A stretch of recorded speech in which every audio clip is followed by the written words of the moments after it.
So, ayun. Good afternoon sa inyo lahat. Happy Sunday. Sunday nga ba? Ayan, happy Sunday. Dito tayo muli sa ating kusina. Ayan. At, pakinggan natin tong reaction ni Kuya July. Kahapon ba tong reaction na to? Para kahapon, no? So, ito pakinggan lang natin. Pero bago ang lahat, shoutout muna sa aking mga kasamahan dyan, sa Strikers at sa Team Kalingap. Shoutout po sa inyo lahat. Alam niyo na kung sino kayo, hindi ko na kayo isa-isahin. Ayan. Pakinggan natin ito, na kung saan ay interview. Napanood nyo na to kay Kuya July, no? Panoorin ulit natin. Ano nga ba ang talagang opinion ni Nanay Imelda po dito? At kung sakasakali po sa mga sinabi ni Nanay Imelda, sapat na ba yun? Para makumbinsi po si Kalinga Prab na ituloy po yung franjoy. Siguro po para hindi na magtagal, i-replay po natin ng dire-diretso, tapos mamaya ho, sabihin nyo, i-comment nyo po sa baba, at ibigay ko rin po yung aking opinion kung marapat na bang ituloy yung franjoy o hindi pa. Ito po yun. Okay. Atin munang putulin doon, ano. Nagdiwang na mga franjoy tuloy-tuloy na. Salamat Nanay Imelda. Yahoo! Ang dami. Sabi ni, kinilig na naman ito, 24/7. Salamat po Kuya July. Solid Joy Natex and Fran Joy. So ito ay Joy Natex, itong si Twin Vlogs andito. So ito, kung nabigyan man ni Nanay Imelda ng pagsang-ayon na ituloy na ang Fran Joy o ang love team ng kanyang anak. Okay sana yun kasi marami talagang nag-aabang at sayang yung opportunity ni Joy na at least makakatulong pa siya sa iba. Kasi mga guys, ang nangyayari dito, itong sinasabi dito nila Kapitana at nila Kanole, na pinagkakakitaan nila ang love team. Alam niyo ba na itong mga batang ito, sila rin naman yung may gusto na magkaroon sila ng, sabi nga, episode, no? Na sila ay naiba-vlog dahil yung kita nila ay naitutulong din sa mga kapwa nila naghihirap noong mga panahon na sila ay hirap na hirap, kaya gusto rin nilang makatulong. So, kaya itong mga batang ito, itong mga love team na ito, ay talagang pumapayag na sila ay i-love team, at ito na may love team lamang na para pang entertainment sa mga manonood. Sabi nga, pampakilig sa mga thunders na mga menopause na. No, pampakilig, no, pampabuhay ng kanilang dugo at naalala nila yung kanilang mga kabataan nung araw. So, yun. Kaya lamang, minamasama lang talaga nung iba. Mayroon talagang mga madudumi ang utak, no? So, ako isa rin ako sa natutuwa na kung matuloy itong Franjoy kasi hindi lamang doon sa kumbaga si Joy ay perming nasa ere pa, buko doon, makakatulong din siya doon sa mga nangangailangan din. Na kumbaga sila ngayon ay halos kung tutusin, tapos na silang matulungan, sila ay umangat ng buhay, naayos na yung buhay. Kaya ang gusto nito mga kabataan na to, sa kaalaman ng lahat, na kung sila ay tuloy-tuloy na naiba-vlog at sila ay sumasama sa pagcha-charity, kumbaga nakakatulong na rin sila doon sa mga nararapat ding tulungan. Sabi nga ay give and take lamang kumbaga ang ginagawa nito mga kabataan ito. Kaya doon sa mga basher dyan, nasasabihin ninyo na pinagkakakitaan sila rin yung may kagustuhan na sila ay mai-vlog para sila ay makatulong din doon sa kapwa. So, pakinggan natin to si Nanay Imelda. Nakakatuwa naman. Dati naiinis ako dito kay Nanay Imelda. Totoo lang. Ngayon kung siya ay mag-okay, okay na rin yun. Ay, kung ano naman, para sa akin naman, hindi mo pa ako diretsahin. Para sa akin naman, kung bukod kay Kalina Prab, kay Kuya, kay Ate na kay Ate Jack niya, kung may iba pang nagmamahal sa anak ko, wala naman akong magagawa. Anak ko naman yung So, kung may nagmamahal sa kanyang anak, siguro, gaya ng magiging magjowa o mag-boyfriend, wala talagang magagawa ang magulang, kundi yan ay nasa ating anak. Nasa ating anak ng pagpapasya, lalong-lalo na at hindi na naman minor de edad, itong si Joy, So, yon. Siyempre, sasabihin naman ni Joy, bali kung may maniligaw man dyan, siyempre, kung sino ka man ang niligaw pa, kumanta muna sa akin. Simula naman talaga bang pinagkakatiwala ko yun sa inyo. Yes, yun yung mahalaga po noon. And alam naman, Kuya Rab niya. And alam naman po na hindi po parang walang gagawin po si Kalinga Prab na ikakasama ni Joy. Diba? Simula pa po, diba? Hanggang ngayon. Kaya sobrang mahal po namin si Joy. Kaya don't worry po, hindi po namin papabayaan si Joy.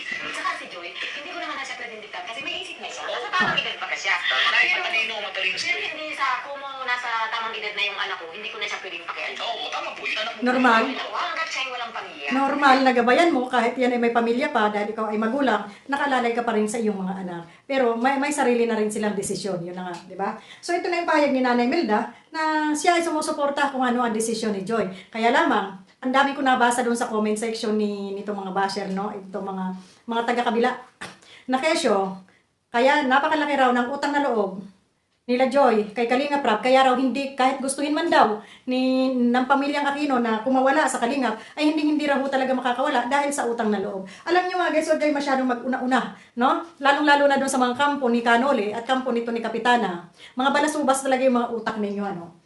Ha? Sa hindi nyo makuha, hindi nyo nawakwak at hindi bumigay si Joy sa inyo, ayan, kung ano-ano na naman yung ipaparatang ninyo, no? Na kesyo, kaya hindi makapalag, kung anong gustuhin ni Kalinga Prab, dahil ito ay malaki ang pagkakautang na loob. Yung utang na loob, depende naman yan eh. Depende yan sa usapan.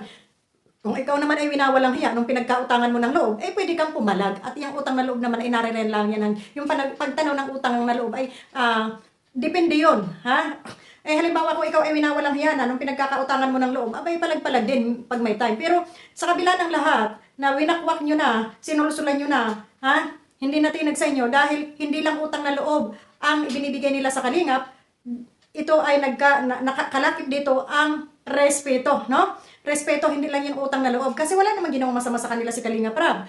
Kabutihan lang nila ang kumbaga inaapa ni Kalinga Prab na sila ay matulungan, na tuloy-tuloy ang tulong sa kanila.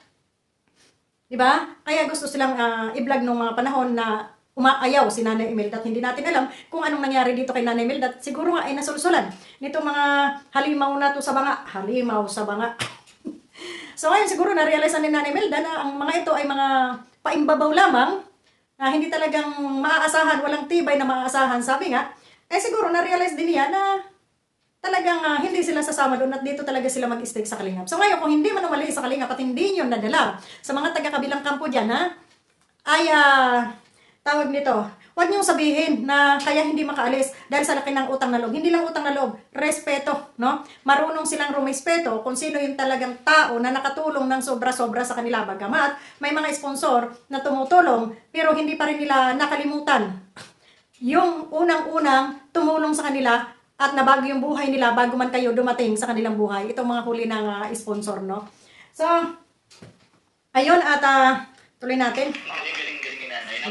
Napakabait ni nanay and napaka-supportive sa mga anak. Ito naman ay, dahil medyo advice ko lang po yung mga tanungan nito. Pumunta po tayo dun sa mga issue. Ano po yung mga naramdaman nyo, naramdaman mo, and syempre nagsasabi din po sa yung mga anak mo, di ba? Ano po yung mga ginawa nyo nun para ma-overcome yung mga issue na yung mga basher, mga parang nananakit through pagsasalita, pagko-comment po. Ano po yung ginawa nyo? Ayun sa naman sa mga issue na yun.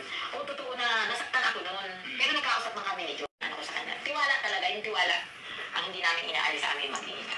Bago natin tapusin. So ayun, isa rin yan. Madami nagtatanong. Isa rin yan sa isang pamilya, no?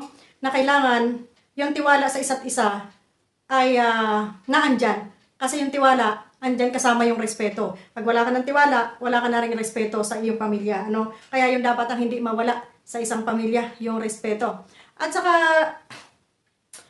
yung pagkakasundo ng mga magkakamag-anak o magpapamilya sa isang bahay. Ano? So, ikaw na isang anak, kailangan mo na yung mga kilos mo, bagamat ikaw ay may sarili ng desisyon, kailangan mo pa rin isang guni sa iyong magulang. So, yon, no? Ang ano dito sa kanilang ano. Pero doon sa inasta ng kapatid, parang masasabi natin, may respeto nga ba ito? May tiwala nga ba? No, nabanggit ko lang kasi kung may respeto, hindi sana magsasalita ng ganoon. Kaso nawala ng respeto ang tao dahil hindi rin siguro natin masisi, nasulsulan itong mga ito at nasilaw noong mga panahon na namamayagpag itong si Canole. Na hanggang ngayon naman ay talagang hindi bumibitaw dahil hindi natin alam kung anong meron at hindi makabitaw-bitaw itong si Canole, no? Na sabi nga ni Sangkay ay talagang makapal ang pagmumukha. Sangkay kaaway nyo, ha? O, sige tuloy. Nakikita, comments, sa mga nagsasabi sa akin na mga sponsor, related po. Kailangan ko lang bigla yun. Related po kasi ano naman si nanay, okay naman si nanay, so okay lang ito yung tanong. Related po, Nay, sa Franjoy. Franjoy, ano pong masasabi mo po, Nay? Sa Franjoy naman, wala naman akong masabi. Basta ang ano ko pa lang din, yung desisyon ni Kalinga Prab. Desisyon pa rin naman. Wala, at saka, kung gusto ng anak ko, wala naman akong magagawa. Kasi respeto ko rin naman yung anak ko, kung anong ano ng anak ko. O, yun. Doon. Kung anong gusto ng kanyang anak, walang magagawa ang magulang, pero andyan tayong magulang na nakagabay sa ating anak para yung ating anak ay hindi mapariwara. Siguro naman ay yun ang ginagawa ni Nanay Imelda sa kanyang mga anak. Ngayon lamang, at talagang itong mga taga-kabilang kampo ay, kumbaga, hindi,